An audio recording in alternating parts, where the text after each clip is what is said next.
September 8, 2024 அன்று வெளிவந்துள்ள சொல்வனம் இலக்கிய இதழ் 326 எழுத்தாளர் சு. வெங்கட்டின் சிறுகதை மாலையில் துளிர்க்கும் மலர்கள். ஒலிவடிவம் சரஸ்வதி தியாகராஜன், பாஸ்டன். விழா அந்த அறையில் உள் நுழைந்ததும் நுகர்ந்த கடும் வாசனை அவ்வறை அதன் இயல்பை இழந்திருப்பதாக உணர்ந்தாள். சன்னலை மூடியிருந்த திரைச்சீலையின் பிளவுகளுக்கிடையே கசிந்து வரும் மெல்லிய ஒளியில் அவ்வறையில் இருந்த பொருட்கள் அவ்விழப்பை எதிரொலிப்பது போல அவளுக்கு பட்டது. அவள் தள்ளி கொண்டு வந்த வண்டியை கதவின் அருகிலேயே நிறுத்திவிட்டு சற்று முன்னகர்ந்து செல்லும் போது காலில் இடறிய தொலைக்காட்சியின் ரிமோட்டை எடுத்து அருகில் இருந்த மேசையின் மீது வைத்தாள். சுவரோடு ஒட்டி ஒரு பக்கமாக கீழே விழுந்திருந்த மேசை அலங்கார விளக்கை எடுத்து வைத்து சரி செய்துவிட்டு கட்டிலின் கீழ் கிடந்த சிறிய மதுப்பொட்டி ஒன்றை எடுத்து அங்கிருந்த குப்பை தொட்டியில் போட அது வேறு சில காலியான குட்டிகள் மீது பட்டு ஒலி எழுப்பியது.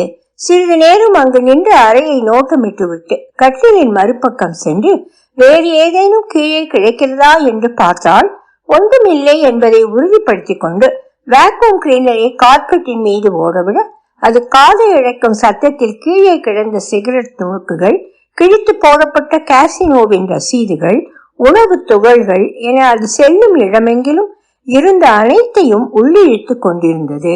அபு மீண்டும் குடிக்க ஆரம்பித்து விட்டான். அவனிடம் இதை பற்றி பேச முடியாது. கோபம் வந்து கையில் கிடைப்பதை தூக்கி என் மேல் எறிவான்.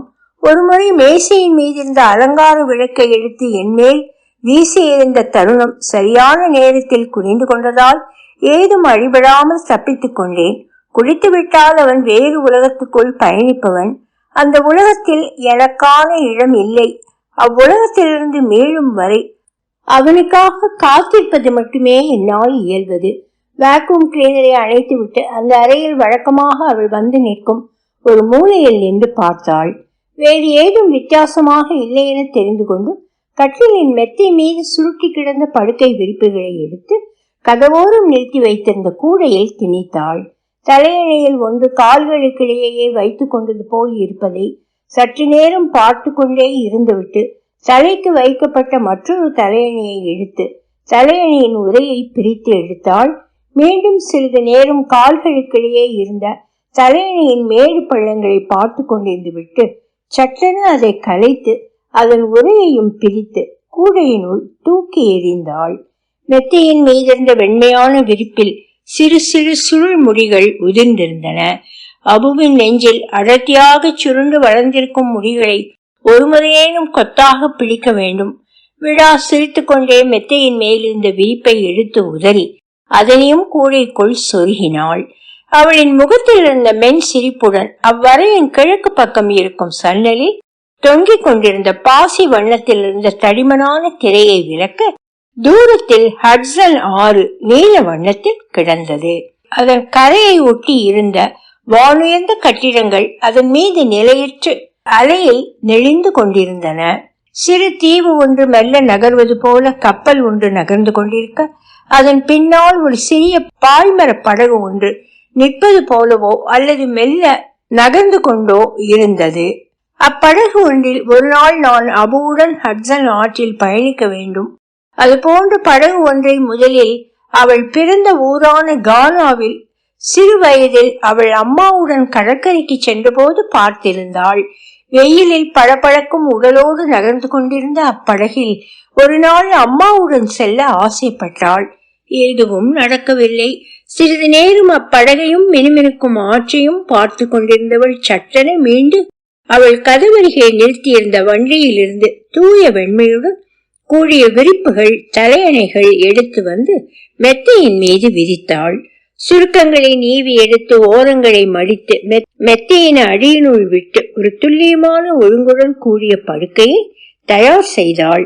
குளியலறைக்கு சென்று சற்று அழுக்கேறிய பஞ்சு பொதியுடன கீழே கிடந்த அனைத்து துண்டுகளையும் எடுத்து கூடையினுள் போட்டுவிட்டு சலவை செய்து மணமேற்றப்பட்ட வெண்மையான துண்டுகளை மடித்து குளியலறையின் அலமாரியில் வைத்தாள்.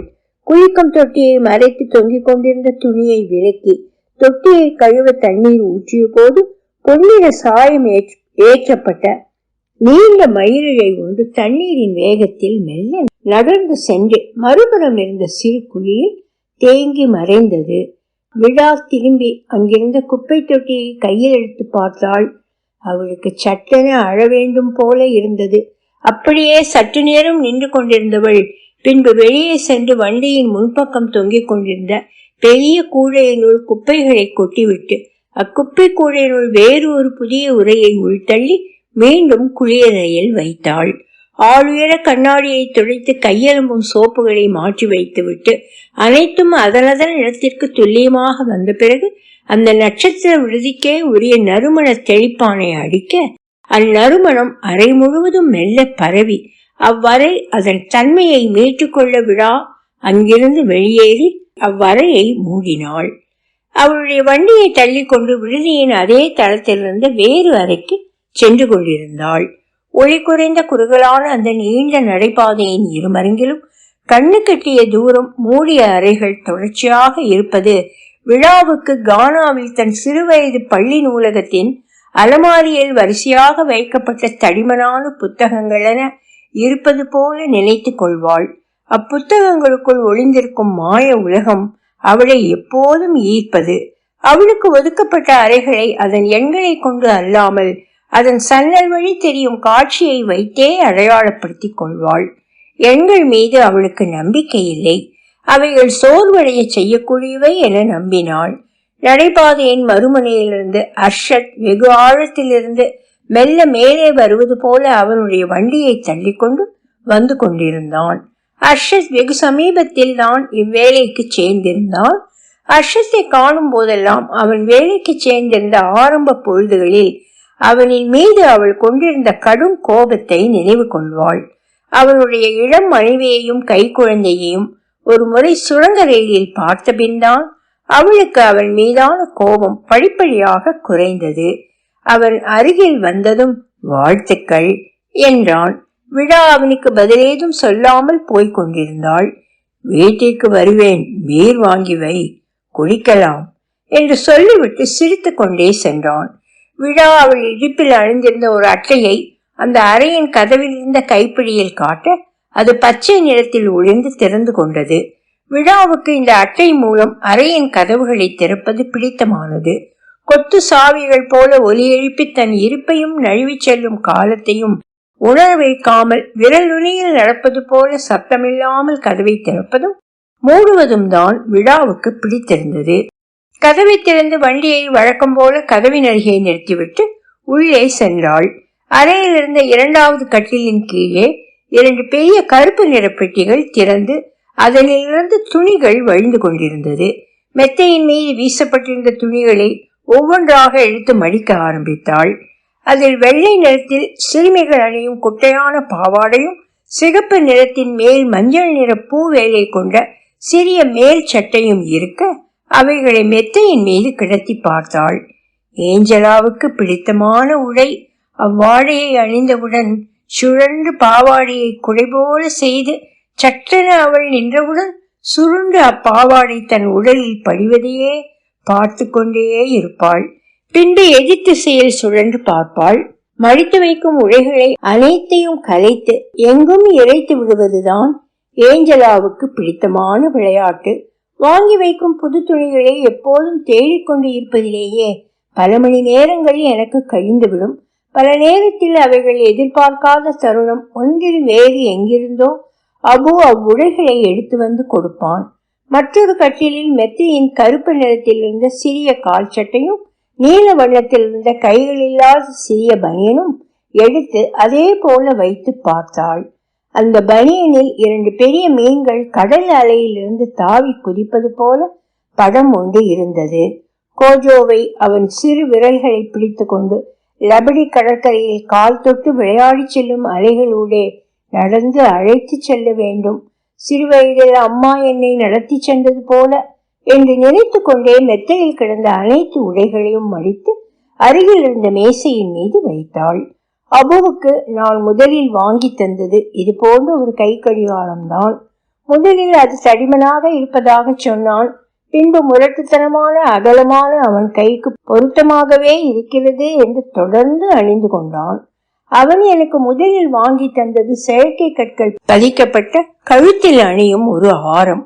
என் நீண்ட கழுத்துக்கும் கருப்பான நிறத்துக்கும் அது எழுப்பாக இருக்கிறது என்று சொல்லி என்னை அணைத்து கொண்டான். ஒரு நாள் குடும்பத்துடன் அருகில் இருந்த ஓப்ரா அரங்கத்துக்கு நிறைய வேலைப்பாட்டுடன் கூடிய ஒரு நீண்ட ஆடையும் அந்த ஆரமும் அணிந்து சென்றபோது அபு அவன் கைகளை என் கைகளுடன் கோர்த்து நடந்து வந்தான். அவன் மீது அப்படி ஒரு வாசனை. காற்றில் கை கோர்த்து நடனமாடுவது போல 2 முறை சுழன்று அருகே இருந்த ஆளுயர கண்ணாடியின் முன் இடுப்பில் கை வைத்து நின்று பார்த்து புன்னகைத்தாள்.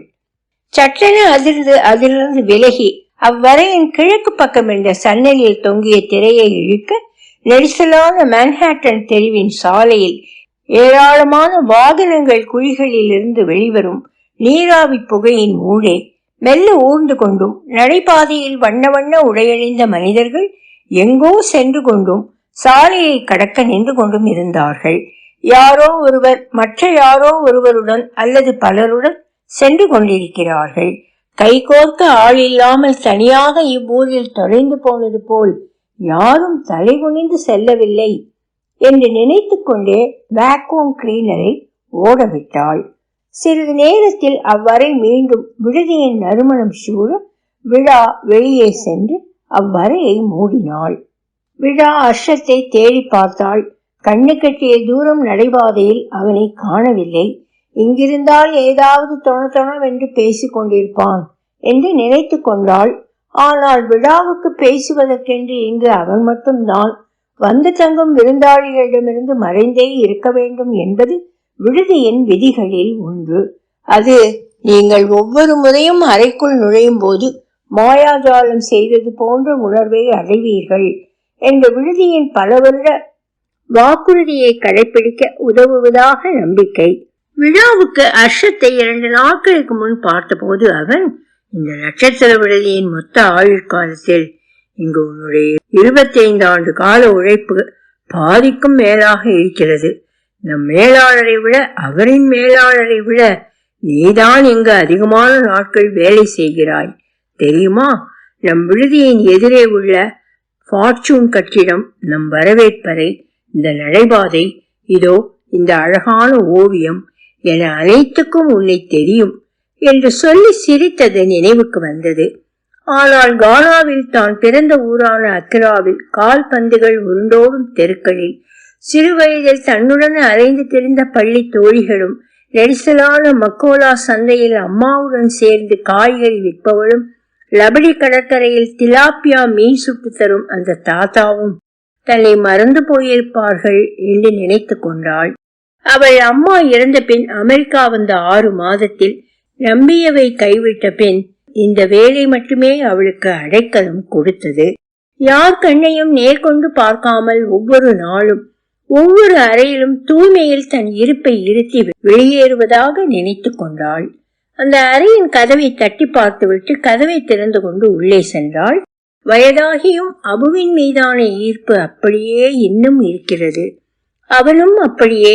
திங்கள் வெள்ளை, செவ்வாய் மஞ்சளும் சிகப்பும் என பல வண்ணங்களில் ஒவ்வொரு நாளும் கை கொள்ளும் அளவு மாத்திரைகள் இருவருமே எடுத்துக்கொள்ள வேண்டியதாகி விட்டது. இருந்தாலும் என்னை படுக்கையிலிருந்து எழுப்பி கைதாங்களாக குளியலறைக்கு அழைத்து செல்லவும், வெளியே செல்லும் போது என்னை வண்டியில் அமர வைத்து தள்ளி கொண்டும் செல்கிறான். என்னிடம் அவள் முழுமையாகவே திரும்பி வந்து விட்டான். அங்கிருந்த ஒரு புகைப்படத்தை எடுத்து பார்த்தாள். ஏஞ்சலாவும் கோஜாவும் இப்போது எங்கிருக்கிறார்கள் என சரியாக நினைவில்லை. அபுவுக்கு தெரிந்திருக்கும். வளர்ந்த பின் அவர்கள் அவர்களுடைய உலகில் சஞ்சரிக்கிறார்கள். தவறேதும் இல்லை. முன்பு போல இப்போதெல்லாம் இருவராலும் சாப்பிட முடியவில்லை. பெரும்பாலும் பாதிக்கு மேல் குப்பை தொட்டிக்குத்தான் போகிறது. அவனுக்கு திலாப்பியா மீன் செய்து தர வேண்டும் என்றான். பதிலுக்கு எனக்கு நெருப்பில் சுட்ட வாழைப்பழம் செய்து தருவதாக சொல்லி இருக்கிறான். அபு இப்போதெல்லாம் கண்ணாடி அணிந்து கொள்கிறான். தூரத்தில் இருப்பது சற்று மங்களாக தெரிகிறதாம் அவனுக்கு. அவ்வப்போது அதனை மறந்து எங்கோ வைத்துவிட்டு தேடுவான். அதனாலேயே அவன் கைகளை இறுக பற்றி கொண்டே செல்கிறேன். சன்னலின் திரைச்சீலையை விலக்கி தூரத்தில் தெரிந்த அந்த கப்பலை சிறிது நேரம் அங்கு நின்று பார்த்து கொண்டிருந்தாள். அது நகர்வதே தெரியாமல் ஒரே இடத்தில் நிற்பது போல இருந்தது. அவள் அங்கிருந்து வெளியேறி கதவை மூடினாள். அர்ஷத் தன்னை நடைபாதையில் பார்த்ததும் தான் அங்கேயே நின்று கொண்டிருக்கிறான் என்று விழா நினைத்து கொண்டாள். அவனின் அருகில் வந்ததும் அவன், யோசித்தாயா? பெரிய விருந்து வேண்டும். உன்னுடைய 25 ஆண்டு கால உழைப்பை நாம் கொண்டாட வேண்டும். இது மிகப்பெரிய விஷயம் என்றான்.